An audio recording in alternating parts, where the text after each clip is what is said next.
My collective thoughts on Alien Earth. I mean, yeah, actually enjoyed the show a lot, but there are some things I disliked. Before I get into my likes and dislikes, I'ma start off by saying I love Species 64 and 37. The Teocellus is goated, the real MVP of the show. But to be fair, it is called Alien, and he is an alien. Episode 5 is probably the best, hands down, but the season finale, Episode 8, is a major letdown. Now I'm about to get into my top 5 dislikes, starting off with number 1, the soundtrack. Nah, this is very off-putting. They should have done what Alien Covenant did. Remake the score from the original film with its own spin on it. Number 2, Boy Cavalier's achievements. Even if he's a super genius, I find it laughable that a 6-year-old can build a fully functioning and autonomous synthetic, then go on to make trillions of dollars in profit in such a short amount of time. That's just unrealistic. It would have been a little more believable if he had built Adam, let's say around 15 to 16. That's when he started his company. This series will focus around Prodigy becoming a mega corporation, not one already established with an entire country and an island. Number 3, not explaining Wendy's power. Yeah, I get how she's able to control the xenomorph. I mean, how she's able to control different machines and devices. They mentioned before Marcy hopped into a synthetic body that she was special. They just didn't elaborate more on that.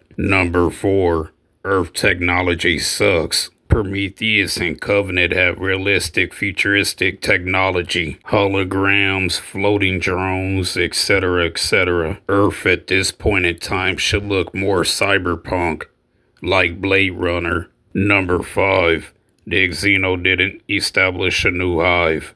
Yeah, that thing was on a complete killing spree. Normally they do take prisoners. The one born from Joe's lung, that one makes sense, since it was being trained by Wendy from birth. The one on board the Maginot should have been gathering the living and the dead, getting them ready for the egg morphing phase. It's already been established that a queen doesn't need to be present for a hive to be formed. Just look at Alien Isolation and Alien Romulus. Alright, now let's get into the things that I do like about the series. Starting off with number 1, new creatures. Weyland-Yutani has surveyed many of planets. It can't always be Alien versus Predator. Introduce some new threats. Let's see how they fare against other organisms. Number 2, other corporations get some shine. Weyland-Yutani has already fumbled the ball a lot. Every so often, putting them in the back seat and bringing in a rival competitor expands the lore, like with what they did in Alien Isolation. Yeah, Wei was a part of the story, but Seegson was the main focus.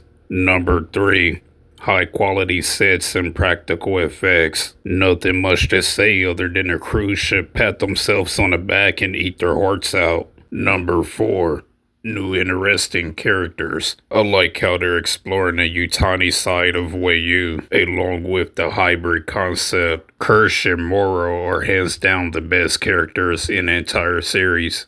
And number 5, it's a slow burn with checkoffs.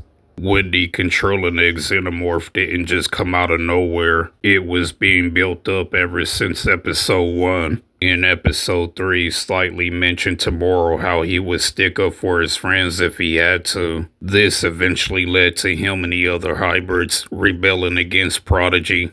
Kirsch and Moro were being built up to have a confrontation, which was a payoff in the season finale. Plus, there's the slow reveal of all the creatures and what they're capable of. They don't just throw them in your face right off the bat. Alright, let me jump into my season 2 wants, starting off with number 1, a longer season. At the bare minimum, season 2 needs to be at least 10 episodes long. 12 max. If the first season had 1 or 2 episodes more, the finale could have been more impactful. Episode 8 was a real letdown. Number 2, a connection to the films. After Weyland Yutani has captured the hybrids, you can have Miss Yutani having a conversation with Wendy, telling her how her rebellious nature reminds her of David, him hijacking her most expensive spaceship. When Weyland Yutani inevitably fails to secure the xenomorph specimens, she sends the special order out to Mother on board the Nostromo. This is when we get a replay of the scenes from the first film, Mother coming online and the crew waking up. A great way to end season 2. Number 3. Explain Wendy's power. They mentioned in episode 1 how she was special before she even jumped into a synthetic body without turning her into a Mary Sue. Explore why she's so different, why she's unique from the other hybrids. Number 4. Major character deaths.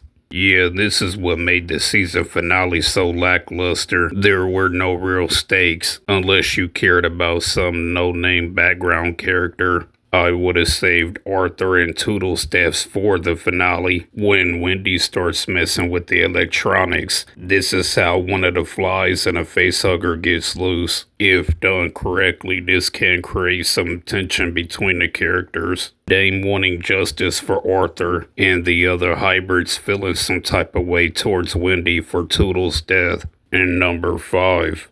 More creature screen time. During season 1, all the creatures were mostly in containment. Season 2 should be them escaping into the wild. With Weyland Yutani troops on the way, they got plenty of fodder to show what they can really do.